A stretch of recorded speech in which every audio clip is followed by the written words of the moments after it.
मुझे ऐसा लगता है कि एजुकेशन एक ऐसी चीज़ है जिससे हम समाज में एक बड़ा बदलाव कर सकते हैं। क्या एलएलबी करने के बाद हम लोग जो पीसीएस की तैयारी करते हैं तो उसको कैसे करना चाहिए?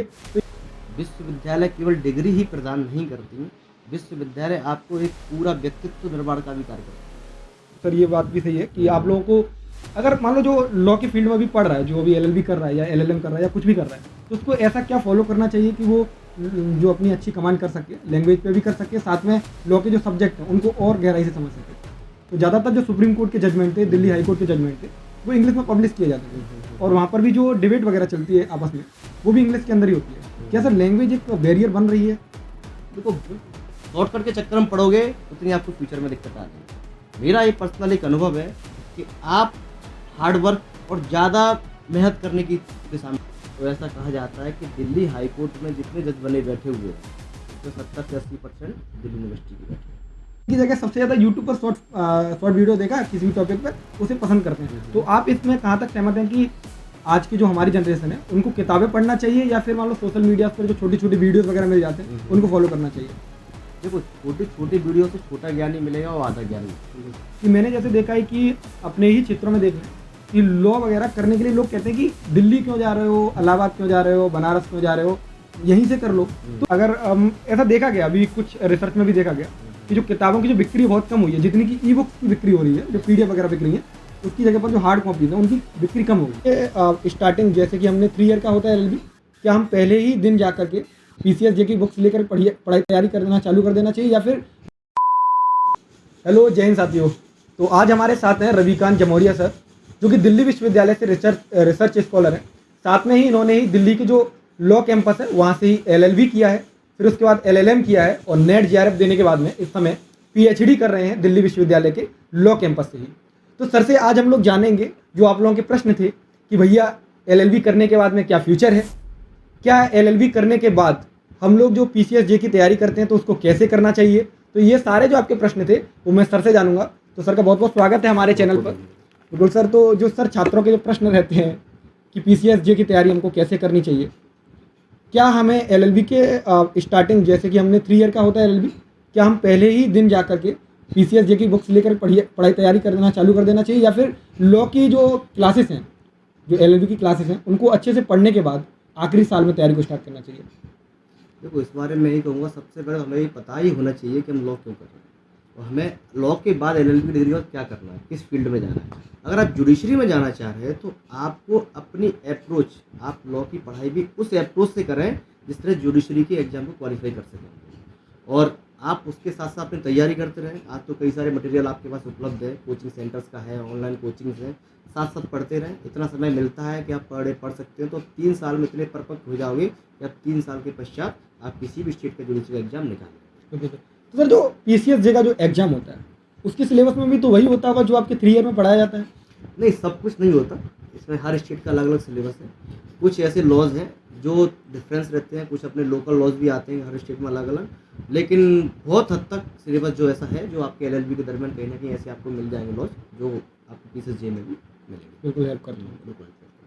तो सर जैसे आपने जो पीएचडी कर रहे हैं उसका आपका जो सब्जेक्ट है वो क्या है? मैं पीएचडी कर रहा हूँ राइट टू एजुकेशन एक्ट के ऊपर। राइट टू एजुकेशन एक्ट 2009 में आया था और जिसमें यह प्रावधान था कि 6 से 14 वर्ष के बच्चों को free education, free and compulsory education की बात कही है, जो हमारा आर्टिकल 21 एक फंडामेंटल राइट है, उसको पूरा करने के लिए एक्ट लाया था। तो इसी को मैं इसके इम्प्लीमेंटेशन में कैसे वेरियर है सोशो इकोनॉमिक फैक्टर्स, और वही मैं इसको चंबल रीजन में, मेरी एम्पेरिकल स्टडी है, मध्य प्रदेश का चंबल रीजन है, उसमें भिंड, मुरैना और श्योपुर डिस्ट्रिक्ट है, यही मेरा रिसर्च का सब्जेक्ट है। सर मुझे आपसे कुछ प्रश्न ऐसे पूछने हैं, जैसे किसी छात्र ने लॉ किया है, उसके बाद में जैसे हम लोग बीए किए हैं या किसी ने बीएससी किया है, उसके बाद में गवर्नमेंट की बहुत सारी जॉब होंगी जिनमें आप लोग अप्लाई कर सकते हैं। क्या लॉ करने के बाद भी कोई ऐसी जॉब है जहाँ पर स्टूडेंट्स अप्लाई कर सकते हैं? जैसे पीसीएस तो एक ऑप्शन है, इसके अलावा और भी कोई ऑप्शन है, प्राइवेट कोई ऑप्शन है? प्राइवेट ऑप्शन है, बहुत सारे प्राइवेट हैं, गवर्नमेंट ऑप्शन है। जैसे सबसे पहले हम गवर्नमेंट ऑप्शन के बारे में बात करते हैं। जैसे आपने कहा कि जुडिशरी एक बेटर ऑप्शन है सबके लिए। इसके अलावा भी हर स्टेट के कई सारे गवर्नमेंट एडवोकेट्स होते हैं ना, हम अपनी अपनी भाषा में एडीपीओ, एपीपी, एडीए अलग अलग तरीके से नाम से बोलते हैं। तो उसमें भी कई सारे ऑप्शन हैं, गवर्नमेंट आप एडवोकेट बन सकते हैं, एडीपीओ, एपीपी वगैरह बताया मैंने। उसके अलावा भी कई सारी ऐसी एजेंसी जैसे सीबीआई के अलग पब्लिक प्रोसिक्यूटर की उन्हें आवश्यकता पड़ती है, तो वो अलग अपनी वैकेंसीज निकालते हैं, उसका आईबी के अलग निकालते हैं। इसके अलावा जब हम प्राइवेट की बात करें तो प्राइवेट में कई सारी बैंक्स, कई सारी कंपनीज, हर एक आज के समय तो बहुत ज़्यादा आवश्यकता है, क्योंकि इतने सारे स्टार्टअप्स खुल रहे हैं, हर एक स्टार्टअप्स को लीगल एडवाइज़र की आवश्यकता पड़ती है। तो लीगल एडवाइज़र की तो आजकल बहुत ज़्यादा डिमांड है और अच्छे से अच्छा पैकेज भी दे रहे हैं।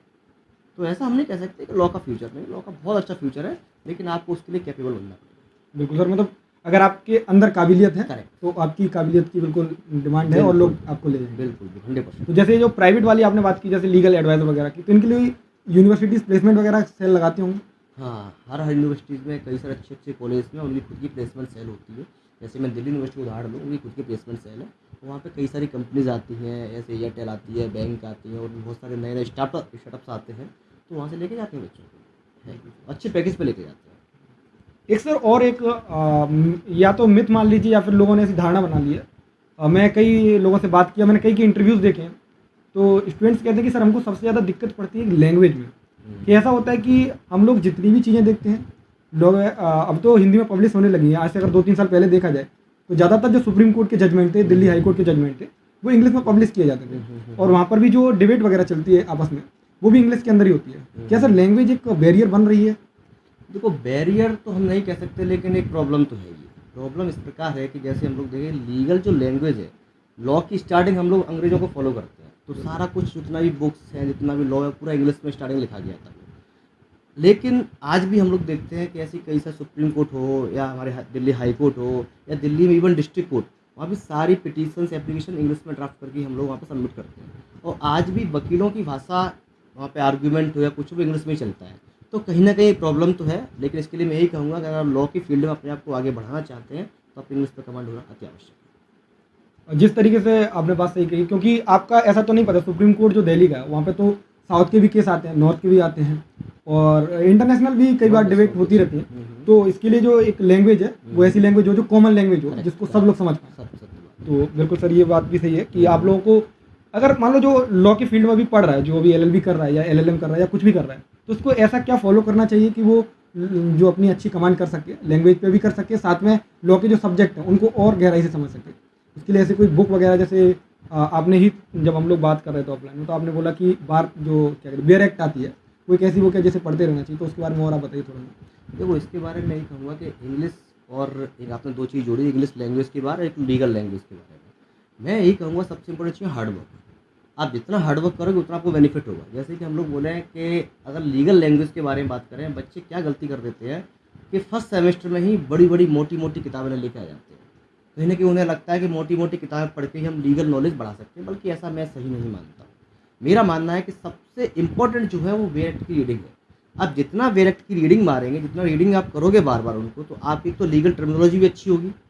तो टर्मिनोलॉजी होगी तो आपकी इंग्लिश में बोलने में आपको फ़ायदा होगी और आपकी लीगल लैंग्वेज भी बढ़ेगी आपकी, क्योंकि सारी बुक्स और सारा कुछ है वो स्टार्टिंग तो वेयर एक्ट से ही है। अब जितना वेयर एक्ट रीड करोगे उतना आपको फ़ायदा होगा। तो मेरा ये सजेशन रहेगा कि बच्चों को अधिक से अधिक वेयर एक्ट को रीड करें। आजकल तो जुडिशरी के एग्जाम भी ओनली वेयर एक्ट के बेस पर निकल रहे हैं।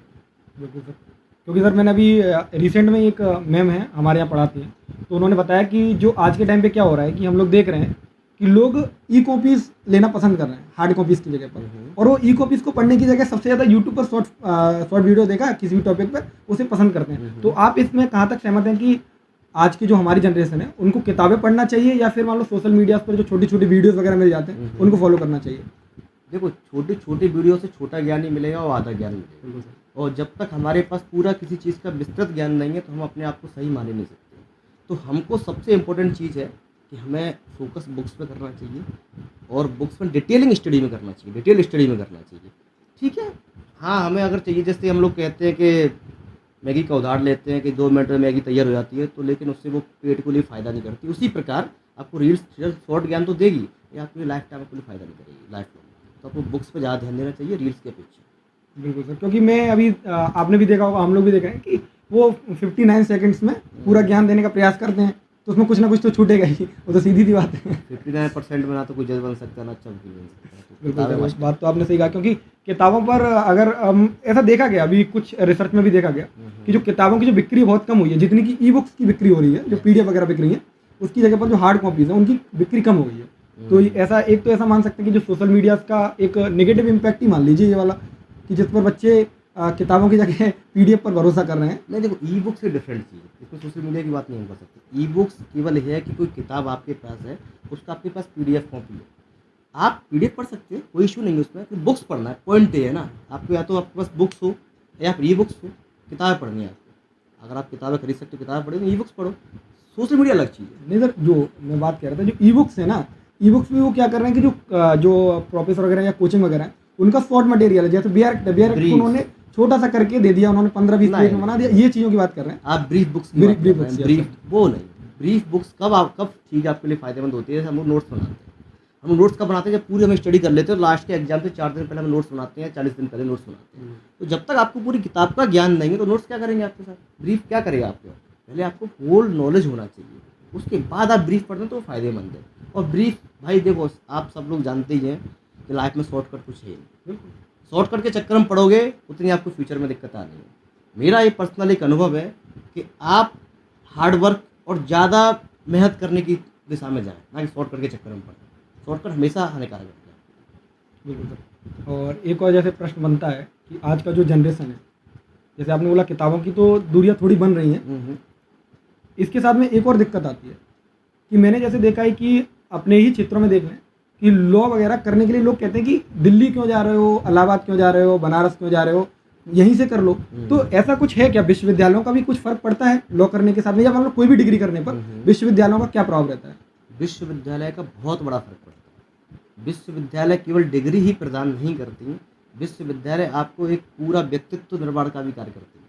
जैसे कि हम अच्छी यूनिवर्सिटीज़ में जाएंगे तो वहाँ पे अच्छे लोग होंगे जिनके साथ आप बैठेंगे, अच्छे प्रोफेसर्स होंगे, और जब आपकी अच्छी संगत होगी तो अच्छी नॉलेज भी मिलेगी आपको। पढ़ाई तो मिलती है, मेरा मानना है तो अच्छी यूनिवर्सिटी आपको ज़िंदगी जीना भी सिखाती है। जो अगर लाइफ का असली एक्सपीरियंस लेना है वो एक विश्वविद्यालय के अंदर अच्छा मिलता है, क्योंकि आपने भी हॉस्टल लाइफ जी है और हम लोगों ने भी देखी है। तो जो हॉस्टल लाइफ में जो ज्ञान मिलता है, क्योंकि जो सीनियर्स हों हमारे या फिर हमारे जूनियर्स होते हैं, हम हर किसी से सीख सकते हैं हर चीज़ कुछ ना कुछ। लेकिन अगर मान लो हम एक जहाँ पे 10th किया वहीं 12th किया, तो वो लोग हमको जान पहचान के होते हैं, तो हम लोग उनको इतना सीरियस नहीं लेते हैं जितना कि हम लोग कहीं बाहर जाके लेते हैं सर। तो सर आप अभी दिल्ली विश्वविद्यालय में पढ़ रहे हैं, और तो आपके जो कनेक्शंस होंगे वो भी आपने देखे होंगे, जूनियर्स भी देखे होंगे जो अभी आ रहे हैं, और आपके जो सीनियर्स भी आपसे रहे होंगे आपने देखा होगा। क्या दिल्ली विश्वविद्यालय में करने के बाद में आपने कोई ऐसा देखा है जिसने मतलब अपने जीवन में कीर्तिमान स्थापित किया हो दिल्ली विश्वविद्यालय में? क्योंकि मैंने बहुत सारे नाम देखे हैं, आपसे मैं जानना चाहता हूँ बहुत सारे। देखो, दिल्ली विश्व में लॉ फैकल्टी की बात करूँ, ओवरऑल दिल्ली विश्वविद्यालय में बहुत सारी नहीं, लॉ फैकल्टी में हम लोग लॉ ज़्यादा बात फैकल्टी की बात करो तो ऐसा कहा जाता है कि दिल्ली हाई कोर्ट में जितने जज बने बैठे हुए हैं उसमें 70 से 80% दिल्ली यूनिवर्सिटी के बैठे हैं। सुप्रीम कोर्ट में जब आप जाओगे, जितने भी चीफ जस्टिस बैठे हैं हमारे माननीय, उनमें 50 से 60% तक आपको लॉ फैकल्टी के मिल जाएगी। उसके बाद आप डाटा उठा के देखो कि जितने भी दिल्ली यूनिवर्सिटी के, दिल्ली हाई कोर्ट और सुप्रीम कोर्ट जितने भी एडवोकेट्स होंगे उन सब में अधिकतर दिल्ली यूनिवर्सिटी के होंगे। उसके अलावा मैं और उदाहरण देता हूँ, दिल्ली यूनिवर्सिटी एक ऐसा जगह है लॉ फैकल्टी कि आपका वो ओवरऑल डेवलपमेंट कराती है। जैसे कि आप कई सारे देश में जो मायावती जी को आप जानते होंगे, जो हमारे उत्तर प्रदेश की पूर्व मुख्यमंत्री लॉ फैकल्टी से पास आउट है। किरण रिजिजू साहब पूर्व लॉ मिनिस्टर हमारे यहाँ दिल्ली यूनिवर्सिटी से पास आउट है। भूपेंद्र हुड्डा जी जो हरियाणा के चीफ मिनिस्टर थे, दिल्ली यूनिवर्सिटी से पास आउट है। उनके बेटे दीपेंद्र हुड्डा जी हमारे जूनियर रहे लॉ फैकल्टी। तो और उसके अलावा आप एडमिनिस्ट्रेशन में जाओ, कई सारे IAS, IPS, IRS, IFS law faculty में मिलेंगे आपको। तो दिल्ली यूनिवर्सिटी का एक है कि आप लॉ की फील्ड में तो हैं ही, हमारे लोग, हमारे एलुमनाई हैं, उसके अलावा अलग अलग फील्ड में भी वहाँ के लोग अपना कीर्तिमान स्थापित कर रहे हैं। मैंने ये प्रश्न इसलिए पूछा क्योंकि एक जो एलुमनाई जो लिस्ट होती है उसको देख करके उत्साह मिलता है कि भाई हम लोगों के जो एलुमनाई जो हमारे सीनियर्स हैं उन्होंने इतना अच्छा किया है, तो हम लोगों को और भी आगे जाना चाहिए। क्योंकि मैं जितने भी देखता हूँ जो चीफ जस्टिस हों या फिर सुप्रीम कोर्ट में जो एडवोकेट वगैरह भी, जो अच्छे एडवोकेट हैं, वक्ता हैं जो, तो अपने आप को बोलते हैं कि हम दिल्ली यूनिवर्सिटीज़ में पढ़े, और वो मैंने कभी उनके इंटरव्यूज़ वगैरह भी देखे तो वो इन सब के बारे में बताते रहते हैं कि हमारा जो विश्वविद्यालय का जो कल्चर है वो एक ऐसा कल्चर है जो अपने जूनियर्स को प्रमोट करते हैं, जो सीनियर्स वगैरह हैं। तो इसलिए मैं जानना चाह रहा था, क्योंकि जो वीडियोस देख रहे हैं वो ज़्यादातर अपने जूनियर्स ही हैं जो अभी आएंगे या फिर अभी पढ़ रहे हैं, तो वो सारे ऐसे ही होंगे। कुछ और प्रश्न उनके द्वारा पूछे गए हैं, जैसे कि एक एडवोकेट है, क्या वो अपने जीवन में अच्छा पैसा कमा सकता है? क्योंकि इन लोगों का प्रश्न ये इसलिए है क्योंकि इन लोगों ने अपने पास में जो एडवोकेट हैं उनको देखा है। तो इसके अलावा जो दिल्ली हाई कोर्ट हो या फिर अपना MP हाई कोर्ट हो या सुप्रीम कोर्ट हो, इन जो एडवोकेट हैं ये सच में अच्छा पैसा कमाते हैं? जैसे कई इंटरव्यूज़ में इन्होंने ये इसलिए पूछा है क्योंकि मेरे पास जो आते हैं वो कहते हैं कि सर हमने देखा कि एक सर बोल रहे थे कि हम एक हियरिंग का 15 लाख लेते हैं, हम एक हियरिंग का 18 लाख लेते हैं। क्या ये सच बात है सर कि लॉ की फील्ड में इतना पैसा है? बिल्कुल सत्य बात है। लॉ के फील्ड में बड़ी वेरिएशन है। आपको आज के समय ऐसी भी एडवोकेट मिल जाएंगे जो एक दिन में 500 रुपये कमाने भी उनके लिए बहुत दुर्लभ हो रहा है, और ऐसी भी एडवोकेट मिल जाएंगे जो एक दिन में 15 लाख, 20 लाख, 10 लाख, ये तक ये भी कहा जाता है कि सुप्रीम कोर्ट में ऐसे भी एडवोकेट है एक दिन में 1 करोड़ रुपये ले जाते हैं। तो ये सत्य बात है, एडवोकेट बड़े वेरिएशंस है, और हम इसमें ये भी कह सकते हैं, लेकिन पॉइंट मैटर करता है कि आप अपने आप किस जगह पा रहे हैं, आपके अंदर क्या काबिलियत है, आप अपनी काबिलियत से कितना आपके अंदर भूख है, सबसे इम्पोर्टेंट चीज़ है। क्योंकि वकालत के पेशे में शॉर्टकट कुछ है नहीं, बहुत मेहनत है। जैसे कि हम कहा जाता है कि राम जेठमलानी साहब 90-95 वर्ष की उम्र में भी रात को 12 बजे तक काम करते थे। तो अगर आपके अंदर भूख है तो पैसा बहुत है। बिल्कुल सर। मतलब जो आपका यही मान सकते हैं कि आपकी जो हार्ड वर्क है, आपकी जो नॉलेज है, उसके बेस पर ही आपको पैसा मिल रहा है। हाँ, और ये बिल्कुल भी डिफरेंस तो होगा ही उनके अंदर जो 500 कमा रहे हैं और 50 लाख कमा रहे हैं, उनमें ये तो डिफरेंस जरूर होगा कि कुछ ना कुछ तो ऐसी काबिलियत में कुछ अंतर तो जरूर रहा होगा। ये अंतर तो रहता ही है। और सबसे इम्पोर्टेंट चीज़ पेशेंस और भूख। जैसे मैंने कहा भूख, कुछ लोग सेटिस्फाई जल्दी हो जाते हैं, कुछ लोग सेटिस्फाई नहीं होते हैं। बिल्कुल अपने क्योंकि आप भी बता रहे थे कि आपके जो सीनियर्स हैं, आपने जिनके साथ काम भी किया, क्योंकि मैं आपको बता दूं सर ने बीच में 2 साल प्रैक्टिस भी किया है, तो अभी जो रिसर्च में होते हैं वो सर प्रैक्टिस नहीं कर सकते। अभी कोर्स वर्क के दरमियान हम लोग प्रैक्टिस नहीं कर सकते, और अभी हमारा फोकस ओनली पीएचडी पर है। तो सर ने बताया था कि जब लॉ के मतलब जब भी ये जाते थे आर्ग्यू करने के लिए, तो उससे पहले खुद पढ़ते हैं, केस को भी पढ़ते हैं, साथ में जो भी उनके जो उससे रिलेटेड जो भी लॉ के कुछ रूल्स वगैरह जो भी होते हैं सब पढ़ के जाते हैं। तो आपको ऐसा लगता होगा कि केवल हमारा कॉलेज लाइफ के बाद में पढ़ना बंद हो जाएगा, तो पढ़ना तो कभी बंद नहीं होता सर इन फील्ड में। वकील एडवोकेट की लाइफ में जब तक उसकी सांस रहती है तब तक पढ़ते ही रहता है, क्योंकि हर दिन एक नया जजमेंट हर आता है, हर दिन दिन कुछ ना कुछ पढ़ के जाना पड़ता है। एक सर और ये प्रश्न है कि जैसे इससे पहले आपको बताया जो सीआरपीसी और आईपीसी वगैरह थी और इनको बदलकर अभी सरकार के द्वारा बदल दिया गया, इनका अभी क्या प्रभाव रहा है? क्योंकि लोगों को तो पहले से वो सारे रटे हुए थे, याद थे सारी चीज़ें, तो इनका एक क्या रहा है? क्योंकि आने वाले चलो ये जो अभी लॉ कर रहे हैं इनको तो ठीक ठाक पढ़ लेंगे, समझ लेंगे, लेकिन अभी आप लोग हैं, आपने भी किया होगा, तो कितना मुश्किल पड़ रहा है आप लोगों के लिए भी? देखो मुश्किल तो ज़्यादा नहीं पड़ रहा है, क्योंकि ज़्यादा कोई ऐसे बड़े परिवर्तन नहीं हुए हैं। हालांकि कुछ चेंजेस हुए हैं, दरकिनार नहीं कर सकते चेंजेस ना हुए, चेंजेस हुए हैं, और अधिकतर हमारे सेक्शंस के नंबर चेंज हो गए हैं। तो हमें अधिकतर वही देखना है कि हमारा जो पहले जो सेक्शन था, अब नए पहले आईपीसी में कौन सेक्शन था, अब वो बीएनएस में कहाँ पर है। तो ज़्यादा कोई दिक्कत वाली बात नहीं है, हम लोग मैनेज कर रहे हैं। सर एक प्रश्न मेरा वैसे ही है कि आप लोग इतना याद कैसे कर लेते हैं कि सेक्शन ये है, सेक्शन वो है? क्योंकि मैं जब भी कभी देखता हूँ तो ऐसे बोलते जाते हैं, बिना कुछ देखे वो बोलते जा रहे हैं कि सेक्शन के इसके फलाने, इसका सेक्शन ये। तो कैसे आप लोग इतना रिकॉल कर पाते हैं उस चीज़ को? जब और एक आर्ग्यू करते समय याद आ जाए बहुत बड़ी बात है, क्योंकि हमको नॉर्मल बैठे हुए याद नहीं आती चीज़ें। देखो एडवोकेट एक लीगल प्रैक्टिसनर होता है, हम लोग बोलते हैं प्रैक्टिस, ये सब कुछ प्रैक्टिस से आता है। ये याद हम लोग करने की आवश्यकता नहीं पड़ती। जब तुम डेली बेसिस पे प्रैक्टिस करते हो, कोर्ट जा रहे हो, वो चीज़ें पर डे फेस कर रहे हो, फाइल पढ़ रहे हो, सब चीज़ें देख रहे हो, तो धीरे धीरे धीरे चीज़ें सब दिमाग में समाहित होती चली जाती है। तो मतलब जैसे कहते हैं कि एक रेगुलरिटी डिसिप्लिन के साथ साथ में ये सारी चीज़ें आ जाती हैं। Continuity of practice. एक दो प्रश्न और हैं सर, वो मैं आपसे यही पूछना चाहूँगा कि जैसे आपका जो रिसर्च वर्क है वो राइट टू एजुकेशन पे आपने बताया, राइट टू एजुकेशन पे आपने राइट टू एजुकेशन ही क्यों लिया रिसर्च के लिए ये सब्जेक्ट? तो सबसे इसके लिए मैंने एक चीज़ देखी, मुझे ऐसा लगता है कि एजुकेशन एक ऐसी चीज़ है जिससे हम समाज में एक बड़ा बदलाव कर सकते हैं। तो उसी सब चीज़ को ध्यान में रखते हुए और मैंने देखा है कि राइट टू एजुकेशन एक्ट, मेरा जो रिसर्च है वो चंबल रीजन के ऊपर है, जो मध्य प्रदेश की 3 डिस्ट्रिक्ट में मैं लेके चल रहा हूँ, मुरैना, भिंड और श्योपुर। और वहाँ पर मेरा यही उद्देश्य है कि मैं ऐसे क्या कारण है कि आज भी जो सरकार ने तो बना दिया कानून 2009 में कि 6 से 14 वर्ष तक के बच्चों को फ्री एजुकेशन है, लेकिन आज भी वह एजुकेशन कितना लोगों तक पहुँच रही है, उसका क्या आउटपुट निकल रहे हैं, क्या कारण है, क्या क्या बैरियर्स हैं, उन सबको जानना ही मेरे रिसर्च का उद्देश्य है। और सर जैसे आपने बताया था जब हम बात कर रहे थे कि एक एडवोकेट की लाइफ में 4 स्टेज होती हैं, तो उन स्टेज के बारे में मैं आपसे जानना चाहूँगा, एक बार आप फिर से बताइए और थोड़ा सा ऐसे बताइए जैसे कि हम लोग लॉ के शब्दों को नहीं जानते और उसके बाद भी हम समझ जाएं उन चीज़ों को। देखो लॉ के प्रोफेशन में क्या है, एक तो पेशेंस बहुत इंपॉर्टेंट है। लॉ की एज पेशेंस, हम लोग लिटिगेशन में जाते हैं तो पेशेंस मस्ट है। मुझे अपने स्टार्टिंग डेज में जब मैं लॉ में बिल्कुल एंट्री कर रहा था तो किसी जज साहब ने मुझसे कहा था कि लीगल फील्ड में 4 स्टेज आती हैं एडवोकेट की लाइफ में। जैसे सबसे पहली स्टेज जब है, जब हमारी डिग्री कंप्लीट होगी, उसके बाद जब हम अपना एनरोलमेंट कर लेते हैं, उसके बाद सबसे पहले आपको नो वर्क नो मनी, ना तो आपको काम मिलेगा ना आपको पैसा मिलेगा। स्टार्टिंग फेज में। उसके बाद सेकंड स्टेज आती है कि वर्क बट नो मनी, काम तो मिलने लगा आपको लेकिन पैसा नहीं मिलेगा। फिर थर्ड स्टेज आती है वर्क और मनी, मतलब काम भी मिल रहा है आपको और पैसा भी कमाने लगा। और लास्ट स्टेज आती है कि नो वर्क ओनली मनी।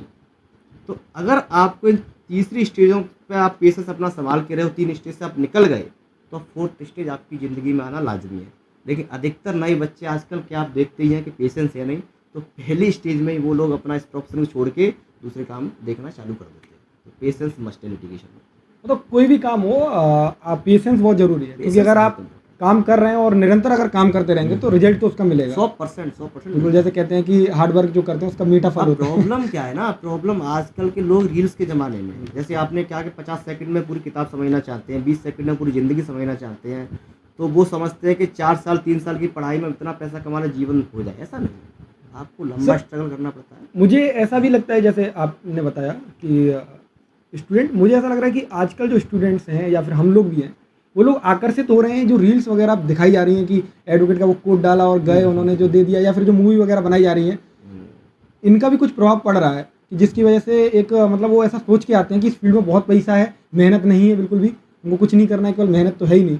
तो ये भी एक नेगेटिव प्रभाव हो सकता है कि जो लोग देख रहे हैं उन्हें ये नहीं पता एक्चुअल में कि चीज़ें क्या हैं इसकी। बिल्कुल नेगेटिव प्रभाव है, बस इतना ध्यान रखें कि वो रील्स है, रियल नहीं है। रील्स, हाँ, लाइफ में रियलिटी अलग है, रील्स अलग है, बिल्कुल सही कहा आपने। कुछ सर मुझे दिल्ली विश्वविद्यालय के रिलेटेड प्रश्न पूछने, क्योंकि हमारे साथ जो चैनल में बच्चे जुड़े हैं वो दिल्ली विश्वविद्यालय की तैयारी भी करते हैं और कुछ अभी पढ़ रहे हैं उसके अंदर, तो उनके कुछ प्रश्न थे, उनके बारे में हम लोग मैं आपसे पूछना चाहता हूँ। जैसे दिल्ली विश्वविद्यालय का जो एडमिशन प्रोसेस है वो एक तो 3 ईयर है और एक 5 ईयर है लॉ की फील्ड में, बाकी वो अलग कराता है। तो जो फैकल्टीज है उसमें मुझे एक तो पहले डिफरेंस बताइए आप, जो फैकल्टी उसमें CLC और LC1 और LC2 के बीच में क्या डिफरेंस है इन दोनों तीनों में? कोई डिफरेंस नहीं है। लॉ फैकल्टी में 3 सेंटर है, एक CLC, एक कैंपस लॉ सेंटर बोलते हैं, एक लॉ सेंटर 1 है, एक लॉ सेंटर 2 है। कोई भी डिफरेंस नहीं है। एक केवल इतना डिफरेंस है कि CLC पहले स्टार्ट हो गया था, पहले एक ही सेंटर हुआ करता था, लेकिन आगे चल के फिर और भी सेंटर बढ़ाए गए। तो 3 सेंटर है, कोई डिफरेंस नहीं है। 2 बिल्डिंग है अभी, एक बिल्डिंग में CLC चलता है और बाकी 2 बिल्डिंग में LC1 LC2 चलता है। पास में ही बिल्डिंग है, कोई भी कैसा भी कोई भी डिफरेंस नहीं। तो टाइमिंग का डिफरेंस है, तो टाइमिंग CLC के साथ सुबह से 8 से 2 बजे तरह से कोई डिफरेंस उनका है, टाइमिंग का डिफरेंस और कोई डिफरेंस नहीं। केवल टाइमिंग का डिफरेंस है, कैंपस से कोई फर्क नहीं पड़ रहा, केवल वो मतलब उनको बिल्डिंग्स को अलग कर दिया गया है। हाँ, बाकी एक ही है, एक ही लॉ फैकल्टी के अंदर 3 कॉलेज, आप इसको ऐसे लेके चलो, कोई डिफरेंस नहीं। सर जैसे ड्यू में आपने किया है 3 साल LLB किया है, तो आपने तो सारी चीज़ें देखी होंगी। मैंने कुछ जैसे बात किया था वहाँ पे, अभी सीनियर्स थे उनसे भी बात किया था, वो उनका कहना था कि यहाँ पर जो बच्चे आते हैं वो अपने आप को इसलिए आगे ले जा पाते हैं क्योंकि यहाँ पर का जो कैंपस के अंदर है, चाहे आप एक पॉलिटिक्स मान लो, क्योंकि एक अहम हिस्सा बन गई है डूसू, जो आपका इलेक्शन होता है वो मुझे लगता है कि इस दिल्ली विश्वविद्यालय का एक हिस्सा, बहुत अहम हिस्सा है, जिसमें छात्रों को आगे निकाला जाता है। क्योंकि राजनीति में जितने भी बहुत सारे जो उदाहरण हैं जो डूसू से निकले और आज देश को सुशोभित कर रहे हैं अच्छी पोस्ट पर जा करके, तो इसका और मतलब एक मैं प्रश्न इसको ऐसे बना देते हैं कि राजनीति और पढ़ाई दोनों एक साथ चल सकती हैं? बिल्कुल चल सकती हैं। देखो, सबसे बड़ी चीज़ है कि लॉ फैकल्टी में एक ओवरऑल डेवलपमेंट होता है। जिस तरह आपने कहा कि डूसू की बात, डूसू एंगेज रहता है, दिल्ली यूनिवर्सिटी छात्र union, Delhi university student union जिसको हम बोलते हैं डूसू, वो बिल्कुल एंगेज है। और साथ साथ आपको नेता भले ना बने या ना बने, लेकिन आपका ओवरऑल डेवलपमेंट हो जाता है। और भारत देश में एक खासकर लॉ के स्टूडेंट्स को पॉलिटिक्स की समझ होना बहुत आवश्यक है। तो मैं यही कहना चाहूँगा कि एक लॉ फैकल्टी में आपका डेवलपमेंट ओवरऑल होता है, जहाँ पे पॉलिटिक्स एक बड़ा अहम रोल प्रदान करती है छात्राएं नहीं। एक इसको नेगेटिव तरीके से लोग देखते हैं, मतलब मेरे हिसाब से तो वो अच्छा है कि एक राजनीति की समझ होना बहुत आवश्यक है, क्योंकि अगर आप एक जागरूक नागरिक हैं तो आपको राजनीति के बारे में पता होना चाहिए। लेकिन लोग कहते हैं कि वहाँ पर पढ़ाई की जगह पर केवल राजनीति होती है, पढ़ाई नहीं होती है।